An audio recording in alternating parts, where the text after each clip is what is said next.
Natatawa ko sa inyo.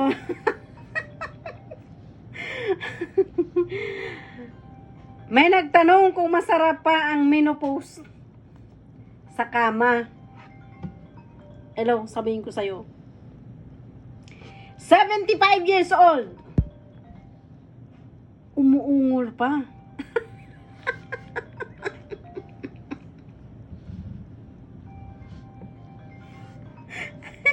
Talaga. Umuungol pa. Subukan natin. Sinong una? Sabihin nyo sa akin, okay? Send mo yung number mo sa akin. Tawagan mo ako. Tawagan mo ako sa Messenger, okay? Para malaman mo. Kahit sa line lang, kaya kitang paungulin. Okay? Hello? Ayan, salita pa lang yan, ha? Yung buzzer ko. Yung buzzer ko. Kaya kitang paungulin. Kahit ilang taon ka pa.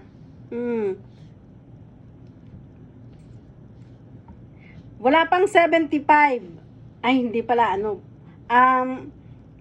wala pang 1 minuto. Malalaman mo kung anong gagawin mo sa buhay mo.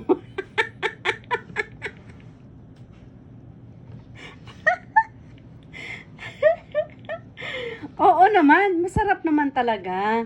Oo. Lalo pa yung isip mo talagang hindi nawawala sa alignment ng mga ano mo. Ay, hindi talaga nawawala yon, okay? So, try na. Kasi yung iba lang siya namimili lang namimili lang kayo kaya ganun. Huwag kayong mamili. Alam nyo, pag may nagkagusto sa inyo, grab nyo na. Huwag nyo nang isipin. Kung pangit siya, takpan mo lang ng ni Imelda Papin, o di kaya ni Imelda Papin ba yun? You know, kung sino dyan yung artista na magaganda. Ay, pala, mahina kayo, no? Dapat, try nyo. Oh. Para hindi kayo magtanong sa akin. Yung mga nagsasabing masarap, ibig sabihin, yun yung mga nakaranas na yun. So, experiensyado na yun sila. Yung iba, kagaya sa mga long distance relationship na sinatawag na LDR. Aba,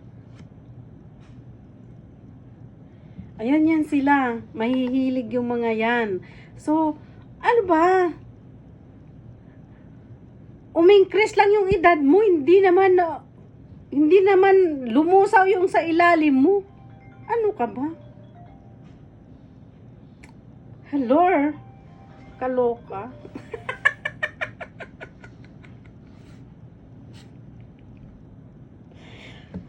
Kung hindi mo mapaligaya ang isang single mom dahil menopause na siya, habaan mo na lang ang pasensya mo.